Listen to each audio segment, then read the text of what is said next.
Welcome to a discussion about our results to the end of the year, August 2018. So just to remind you what TENG does, we want to become the most trusted service business in the world. And today we deliver our services through many international brands, mostly in financial services. So in the UK, it's people like Coutts and HSBC provide our service to their top customers. And then we have top banks around the world from Japan, China, Hong Kong, Singapore, through to Latin America, the US, Canada, and other clients here in Europe, providing our service to their most valuable customers. And then what we do for those customers is we help organize their travel, tickets for music, theatre and sport.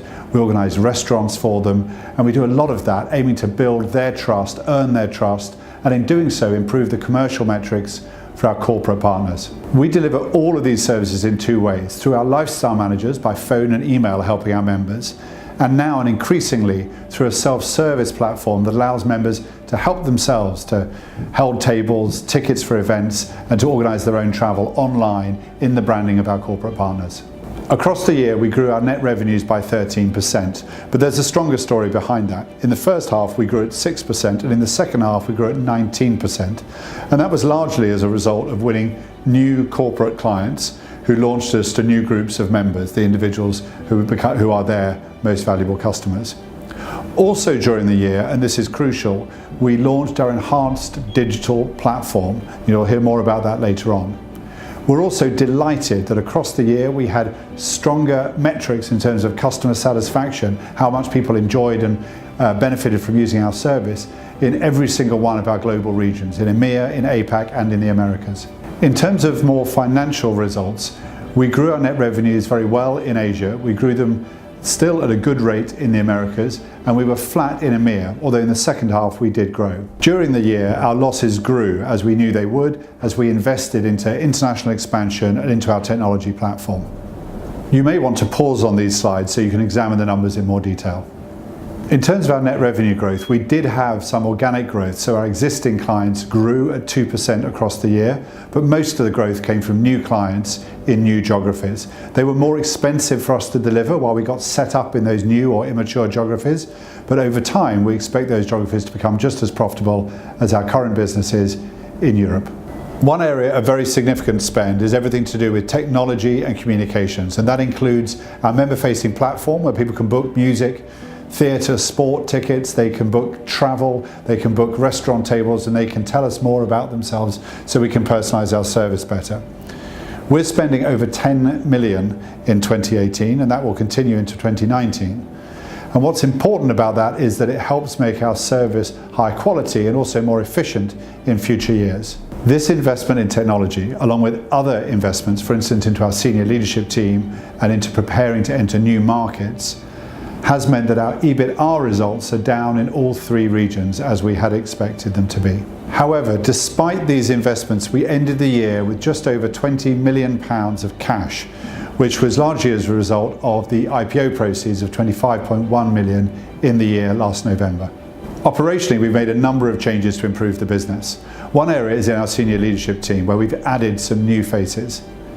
In particular, Francesco has joined us as our new CTO. He's got 20 years experience of travel tech and of personalization. Other new heads include Victoria, who's leading our drive into the employee loyalty market, where we'll be providing our services to the employees of top companies to help them enjoy their work more and help them be more productive at work.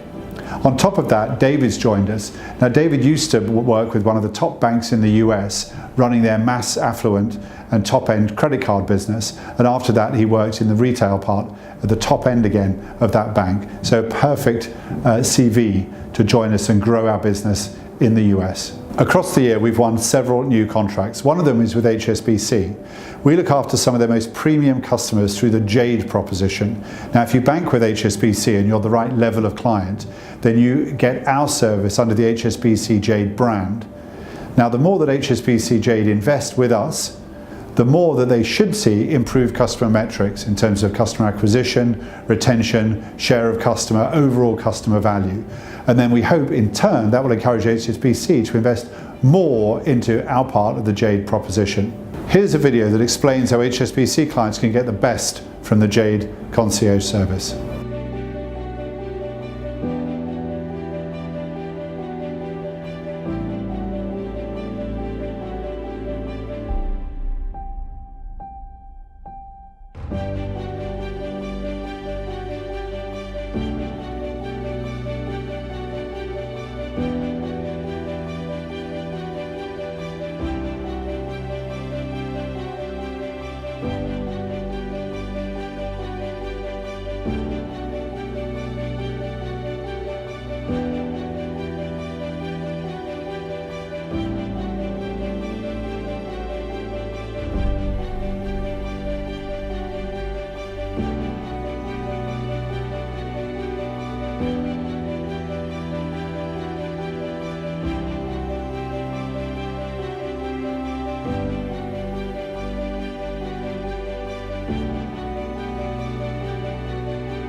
I'm delighted to say that not only is the platform live now with HSBC in 7 markets, but we're actually live in many other markets around the world, in almost every part of the world, with other brands as well.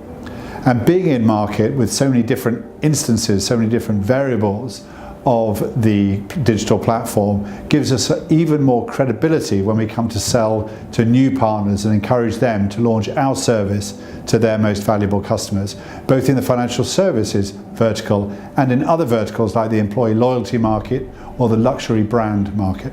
We are going to continue to invest into this member-facing platform. We've got a whole bunch of things that we want to be launching in 2019 and beyond that will make our service more valuable to the end users, the individuals and their families that use our service, and because of that, more valuable to our corporate partners, allowing us to win new contracts and grow the contracts that we've got. One area we're very excited about is that we want to grow the level of personalization in the platform so that if you live in a particular area or of a particular demographic, you would see very different content and very different ideas for how you could get the best from the service today than if you were somebody else, living somewhere else, being somebody else. On top of that, we're also adding new modules, including an inspiration module, where you'll be able to find content, again, that's highly personalized to you.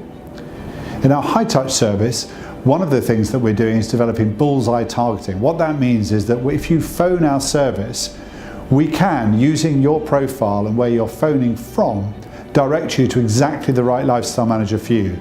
So if you're halfway through organising a honeymoon, you'll get straight through to the lifestyle manager organising that trip for you. We also have a roadmap for non-tech improvements that we're making to the service. For instance, we have an ultra high net worth proposition that we've developed with 2 corporate partners in the States, whereby we look after their most valuable clients with a smaller team of bespoke lifestyle managers who deliver the service in an even more intimate, focused way. And what we've discovered is that our corporate partners are willing to invest behind that extra level of service when it's delivered to their most valuable customers. We have a fully owned, joined up global infrastructure. Now this is different from some of our competitors that have either franchise operations or competitors who are only in some parts of the world. We've also generally gone deeper in terms of the expertise that we expect of our lifestyle managers. We believe that our dining experts should really know the very best restaurants in the cities they're responsible for, know the maitre d's, know the head reservationists and so on. That level of knowledge really goes some way to help our members. And we have that in dining, tickets, travel and some other areas as well. Our digital platform is absolutely a key differentiator against our competitors and something that we believe that we do and will leverage to win new contracts and grow the contracts that we already have. In 2019, we expect to not only develop business in the financial services market, but also in the employee loyalty market and the luxury branded market. Now, being more global and having an even better tech platform this year than last year will help us develop those markets and make them a success. So we've got some advantages in terms of building revenues in 2019 at a faster rate than we grew them in 2018. We've got our digital platform, the new enhanced one, in markets globally. We've got the leadership in place to grow into these new verticals. We've also got a more global offering because we're in more markets, and a more complete offering because things like our content, offers and benefits are now available globally, whereas previously they were only available at scale in the UK. We've also now got dedicated sales resource in the USA, and that's important because that market could be our single biggest market in the years to come. So when it comes to revenue growth in 2019 and beyond, it's good to think of it in terms of our current clients, what is their run rate and what can we achieve through organically growing those current clients. Adding to those new clients in financial services, and then adding to those new clients from the new verticals and new markets that we're moving into. Adding all that together should give us an increasing revenue rate into 2019 and beyond. In Europe, the Middle East and Africa, we'll be looking to grow net revenues as we develop existing contracts and win new contracts. We'll also be looking to grow into some new markets in 2019 in Europe, both in terms of verticals and new geographies. In the Americas, we don't expect to have to open new offices in 2019. We can grow in offices where we already exist and behind languages where we already have 24/7 coverage. In the Asia Pacific region, where we had very good growth in 2018, we expect to continue to develop revenues and service quality as we mature our business. In summary, we have a growing business with a tech-led future ahead of us around the globe.